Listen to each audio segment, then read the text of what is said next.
Well, that was a very big April. I'm not sure we all expected such entanglement with the lower frequencies. It would really felt like the lower frequency of Aries was being displayed to us. And even those of us that are higher frequency, we were all in that low frequency pot together being mashed around. And we're still going to feel that while Mars is going through Aries. That is where the test lies for those of us. Before, we could kind of separate ourselves out, but this is very much a big melting pot of all of the frequencies, and it's our job to stay as high frequency as possible. It's the test.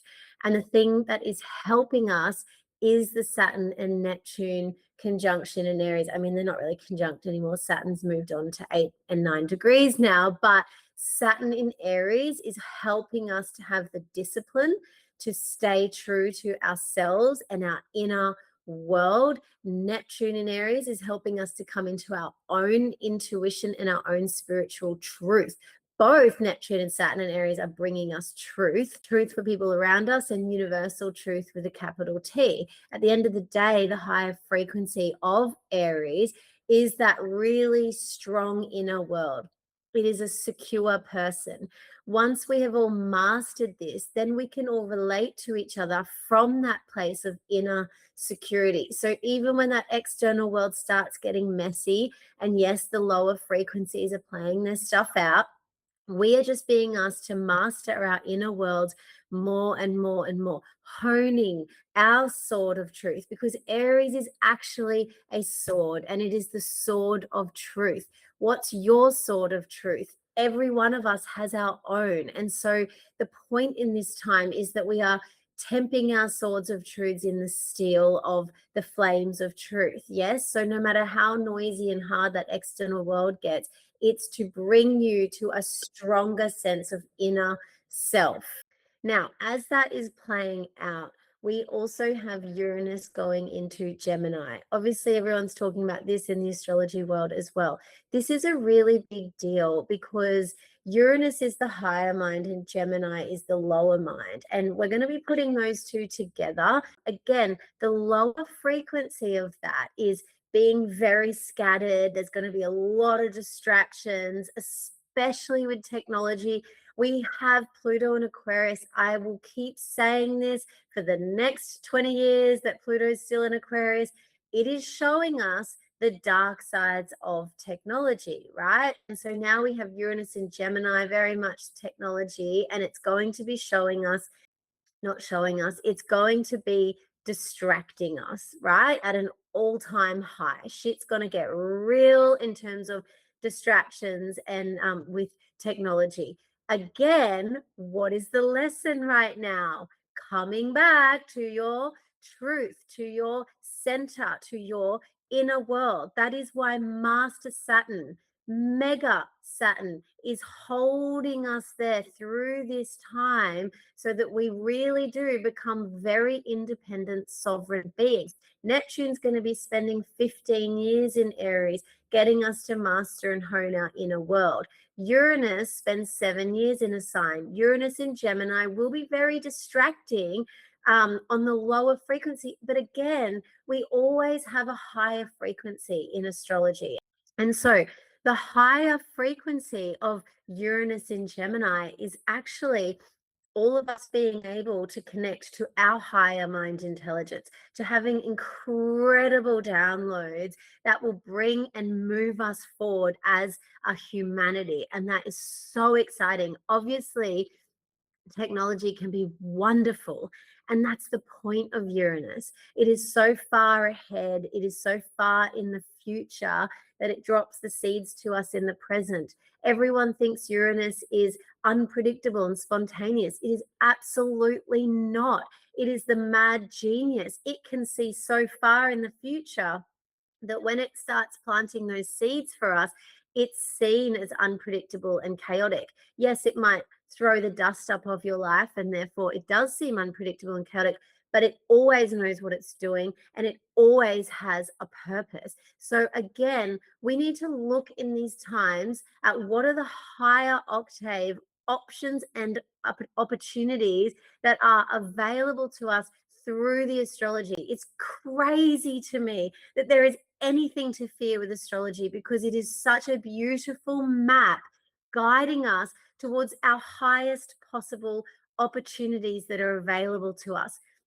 So, coming back to Uranus moving into Gemini, Venus is going to be there at the same time, conjunct. When I tuned into the purpose and to the point of this, it is to give us, just as Uranus goes into Gemini. So, when a planet first goes into a sign, that is the real of the energy. We can all feel it. I mean, you might not feel it that day, but it's the change of that sign at the beginning that you can really feel the imprint and the moment of the frequency change. We have Venus there at the same time. And while she moves a lot quicker and she'll move on in the days afterwards, that's pretty powerful that this big Uranus going into Gemini has Venus there. Venus is about relating. So what this is giving us as the Uranus goes into Gemini and plants the new seeds of the future within all of us, it is planting the seeds of the future of communication in relationships so that we may relate from a higher mind intelligence and a higher frequency. So around that time, it's giving us the option, and it will again plant a seed that we can take with us into our future now to relate to each other from a higher point of intelligence. This does actually mean more telepathic communication, hence why we have had the North Node in Pisces. The higher octave of Pisces, the partner sign that I've channeled through is Delphinus. That's very much telepathic communication. So is Uranus. So is a lot of the higher frequencies. Yeah. So there's a lot of really positive things to look at. The only, I wouldn't even say negative thing, but the warning to look at right now is once Uranus does go into Gemini, and we do have Mars finishing its time into Aries, and we've still got Pluto in Aquarius for another like 18 years, there is still going to be external distractions, and Uranus in Gemini will be just when I think of the lower octave of Uranus in Gemini, I think it's Shibuya, the Shibuya crossing in Tokyo, where you're standing in the middle and there's just all those billboards and flashing lights and ads and people and cars and all that chaos.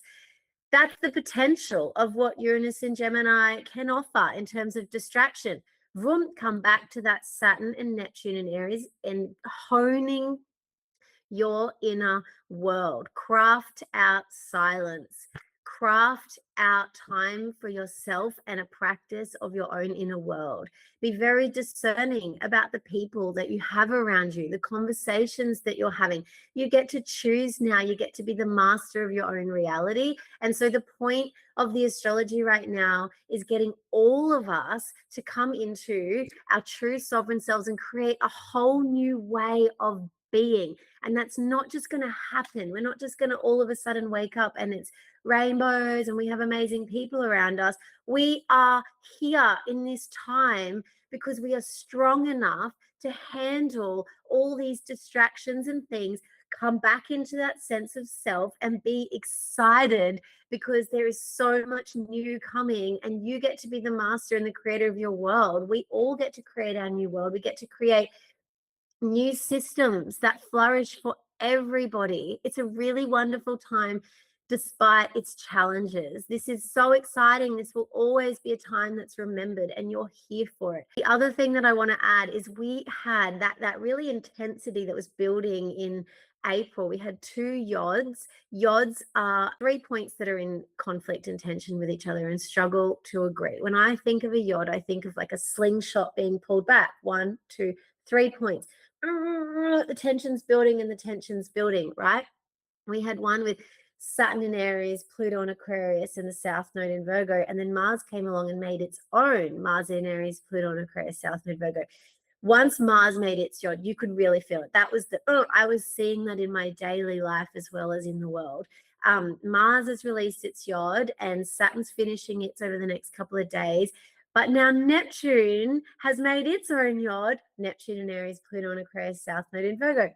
That yod will be going from the 24th of April to the 1st of August because Pluto and Neptune in the South Node all move so slowly. That is a longer yod that we'll be seeing played out over those few months. And a lot of this Neptune Pluto South Node YOD that we're going to be seeing, so that's pretty much for May, June, and July, the next 3 months, we're going to see lots of elusive things that aren't actually happening, but we're being told are happening. I've got through that we'll have elusive divisions, elusive destruction, and elusive dividing, none of which can be quantified, and therefore they're not true. So we will be being fed through the media these ideas of division, destruction, all of those sorts of things. But it's really important to actually look around in your own life and look around at your community and your people and ask yourself, is that really true? And is that really happening? But I feel like people are doing that anyway now. There's a real sense of community around the world, despite the lower frequencies attempts. So anyway, I hope that helps, and I hope that makes sense. Basically, it's quite simple in a nutshell in this time. Master and hone your inner world and plan the world that you want to live in with joy, because now we can actually create the life that we want to have on this planet, and we're strong enough to handle these times.